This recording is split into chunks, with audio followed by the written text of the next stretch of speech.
Hi, I'm Ian Stockdale and I live in Burnaby, British Columbia.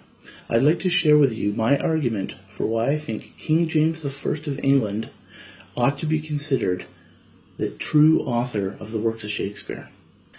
Or, at the very least, he ought to be a prime suspect in the search for the true author by those who doubt the man from Stratford. My starting point is from a place of doubt regarding the identity of William Shakespeare. If you're unfamiliar with the arguments supporting this doubt, you should first familiarize yourself with them, as this is well-trodden ground that I will not be going over.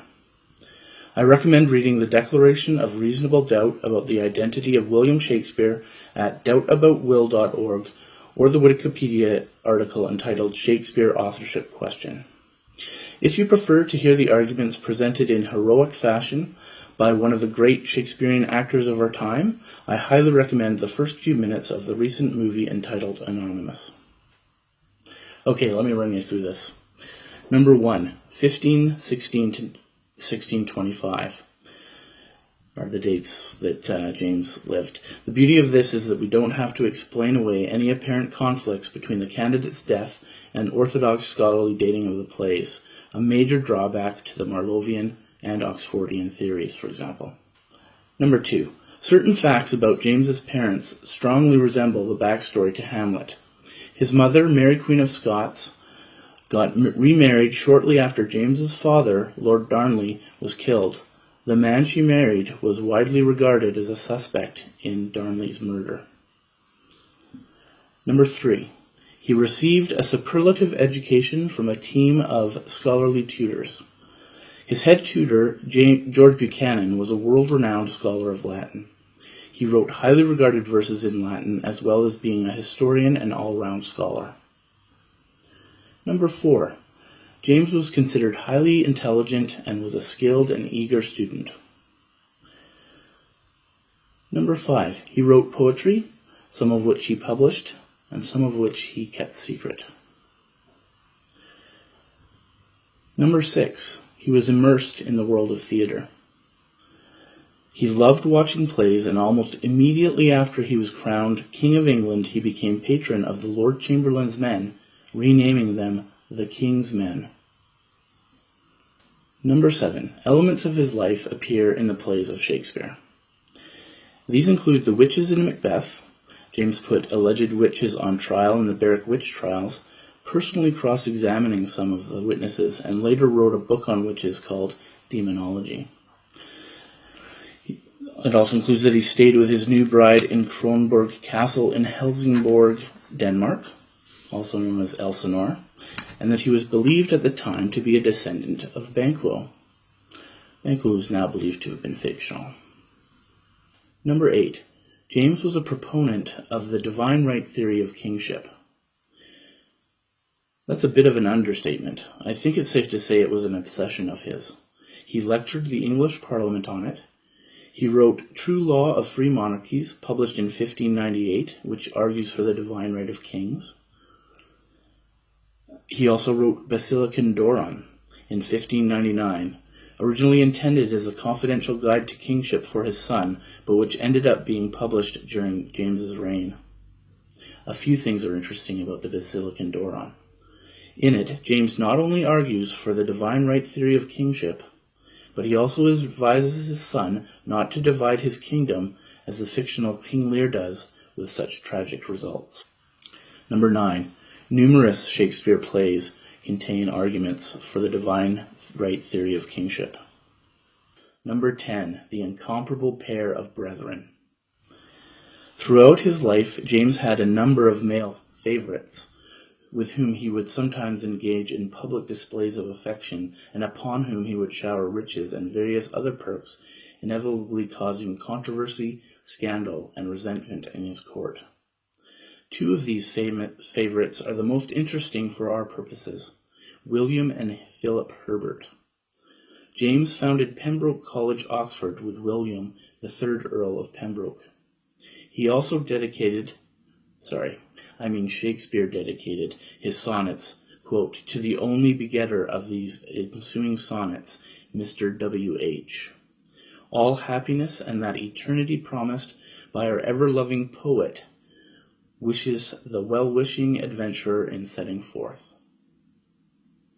The first folio of Shakespeare's works, published in 1623, is dedicated, quote, to the most noble and incomparable pair of brethren, William Earl of Pembroke, etc., Lord Chamberlain to the King's most excellent Majesty, and Philip, Earl of Montgomery, and Gentleman of His Majesty's bedchamber. Okay, now I'd like to show you what happens when we compare the criteria that J. Thomas Looney came up with in Shakespeare Identified for determining the true identity of Shakespeare. Now, I hear some of you saying, wait a second, Stockdale, you said you were going to only use uncontroversial facts and undisputed facts, and I dispute some or all of Looney's criteria. I'm not arguing for or against the validity of Looney's criteria. I'm simply using the ones he published in 1920 and comparing them to the life of King James, and I will keep my promise to use only facts that one can find on Wikipedia or on any scholarly work containing James VI&I. Oxfordians, I'm sure, will remember that Looney came up with 9 general features and 9 special characteristics that, by inference from examination of the combined works of Shakespeare, we should expect to find apply to the true author of Shakespeare. I'll start with the 9 general features and examine them in turn. Number 1, a matured man of recognized genius. Some may quibble over the word genius, but there's no question he was highly intelligent, so he gets a check mark. Number 2, apparently eccentric and mysterious. In explaining this criterion, Looney wrote, his nature or his circumstances, or probably both, were not normal. The very nature of being a king is not normal. Number 3, of intense sensibility, a man apart. I'm positive this applies, but it relies on one source, so I won't count it as a checkmark here, but it's not an X either. Number 4, unconventional. Clearly, without even assuming he was Shakespeare, which would be begging the question anyway, it was entirely unconventional, although not completely unheard of, for a king in Europe at the time to publish both poetry and political treatises, which James, of course, did. Number 5, not adequately appreciated. Absolutely. It's only in the last century that people began to seriously question the moniker of the wisest fool in Christendom, apparently because he never said a foolish thing and never did a wise one, which was applied to him by Sir Anthony Weldon. Number 6, of pronounced and known literary tastes. Number 7, an enthusiast in the world of drama. Number 8, a lyric poet of recognized talent. 9, of superior education, classical. So I score that as 8 check marks and 1 question mark out of 9. Now on to special characteristics from Chapter 4 of Shakespeare Identified. Number 1, a man with feudal connections. Looney explained this criterion thus. When therefore we find that the great Shakespearean plays were written at a time when men were reveling in what they considered to be a newly found liberation from medievalism, it is evident that Shakespeare was one whose sympathies, and probably his antecedents, linked him on more closely to the old order than to the new. We can say with confidence that this applies to James. Number 2, a member of the higher aristocracy. Indeed, Looney wrote, we feel entitled, therefore, to claim for Shakespeare high social rank and even a close proximity to royalty itself. Number 3, connected with Lancastrian supporters. I'm giving this one an asterisk because it's based on the quite natural assumption that we're looking for an Englishman whose family would have been allied either with the Yorks or with the Lancastrians. James was a Stuart, as his forebears James II and James III were during the War of the Roses. Number 4, an enthusiast for Italy. I couldn't seem to find any evidence for this one, nor did James ever visit Italy as far as I know, so this one gets an X. Number 5, a follower of sport, including falconry. This one applies in spades. In fact, he was so often off hunting that some questioned whether his absenteeism from court was a problem. Number 6, a lover of music. James certainly invited music and musicians to his court. Number 7, loose and improvident in money matters. Absolutely. Both in Scotland and later in England, James was in constant financial stress due to his profligate spending habits, particularly when it came to rewarding his favorites. 8, doubtful and somewhat conflicting in his attitude toward women. James has been described as a misogynist, but many accounts of his marriage to Anne describe it as being warm and affectionate at first, but souring later on. He clearly loved the company of men, yet he had several children with Anne, as well as at least one female mistress. His attitude toward his mother can only be described as conflicting. Number 9, of probable Catholic leanings, but touched with skepticism. His mother was, of course, Catholic, but he was raised a Protestant. Let's give this one a question mark. So my scorecard for this round is 6 very strong check marks, 1 X, 1 question mark, and 1 asterisk. That brings the grand total out of 18 criteria to 14 check marks, 1 X, 2 question marks, and 1 asterisk. Again, none of my foregoing claims conflict, as far as I can see, with any of the main theories of Shakespeare's authorship, whether they be Stratfordian, Oxfordian, Marlovian, or Jacobean. Alright, so I want to kind of tell you how I was inspired to look at this idea. Last Friday I was watching Simon Schama's Shakespeare, part 2 as it happens, and I was watching and I kind of got the idea, well, maybe it's King James, maybe that's a possible candidate for the authorship question, which must have been in my head. I went to the internet and punched in the Shakespeare authorship question, and I found indeed on the Wikipedia page that over 70 candidates have been considered, and it read the one thing for James said Stuart James, argued by Malcolm X in his autobiography. So that's kind of cool. Okay, so this is the bit in the autobiography of Malcolm X, and this is the 2 paragraphs where he talks about the King James and the Shakespeare authorship. Another hot debate I remember I was in had to do with the identity of Shakespeare. No color was involved there. I just got intrigued over the Shakespearean dilemma. The King James translation of the Bible is considered the greatest piece of literature in English. Its language supposedly represents the ultimate in using the King's English. While Shakespeare's language and the Bible's language are one and the same, they say that from 1604 to 1611, King James got poets to translate to write the Bible. Well, if Shakespeare existed, he was then the top poet around. But Shakespeare is nowhere reported connected with the Bible. If he existed, why didn't King James use him? And if he did use him, why is it one of the world's best kept secrets?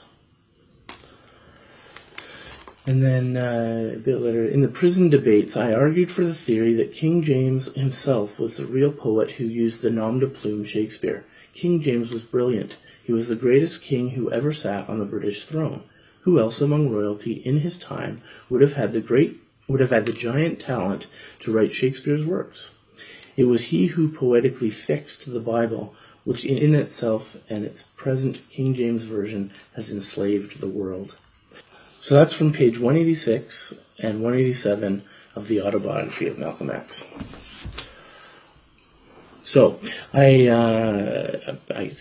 put into Google arguments for and against King James, or arguments from Malcolm X and King James and Shakespeare, and I couldn't find anything. It just seems to been considered by Malcolm X in '66. He releases his autobiography.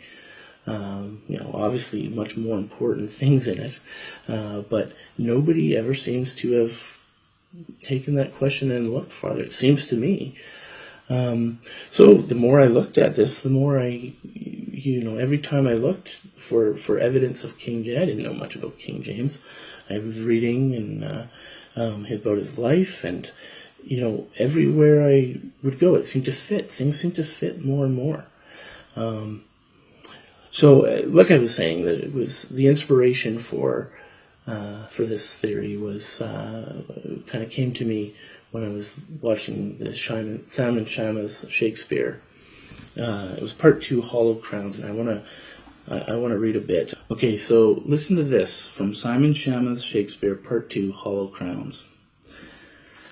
I'll try not to slip into a Simon Shamma impression. We'll see how that goes.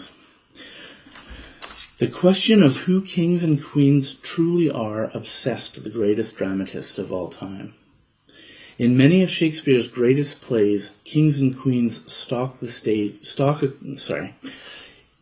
In many of Shakespeare's greatest plays, kings and queens stalk across the stage, grandiose, bloody-minded, demented, sociopathic. And the question Shakespeare asks of them, more insistently, more deeply, more tragically than anyone else, or more than anyone before or since, is this: what happens when a human puts on the crown? Can they really be just like us and not at all like us? What happens when the human animal breaks through the mask of royalty?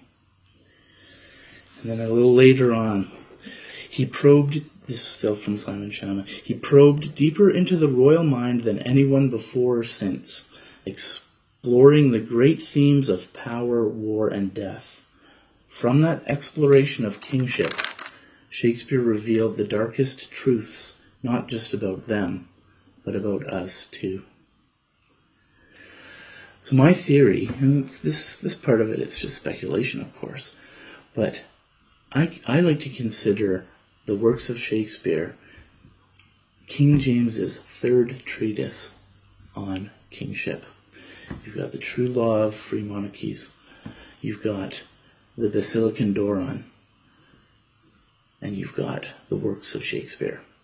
At least the tragedies, some of the tragedies, and certainly the history plays. I think this is King James able to put words into the mouths of kings that he could never put his name to. How could King James have written "Uneasy lies the head that wears the crown" without people reading that, if they'd known that it was King James that had written it, without thinking, well, that must be King James, or anything else? The kings and queens in Shakespeare's works are very human. They have doubts, they have faults, they have fears. King James knew that a king cannot show that to his subjects. A king has to be above all of the petty human frailties, and I think that's why he needed to keep it a secret. So it seems to me that at least 2 other people knew the true identity. It's implied from the fact that it seems as if W.H. was William Herbert, and the incomparable pair of brethren, where it was William and Philip Herbert, that they must have known that King James was really Shakespeare. He may have told other favorites, I don't know. There may be the Earl of Oxford may have known as well. None of that's inconsistent with my theory. Okay, so I'm hoping at this point that you agreed with me that we should be looking at King James as a prime suspect for who wrote the works of Shakespeare. You may or may not buy my arguments for why King James wrote the works of Shakespeare, but I'm no Shakespeare scholar. I'm an armchair historian at best. I've had to make a choice between the quick dissemination of this idea and a lot more extensive research. This is all I've been able to get so far. So it's in your hands now, Internet. What do you think? I'd like to get a discussion going. You can email me or follow me on Twitter, and I'm looking forward to hearing your ideas. Thanks.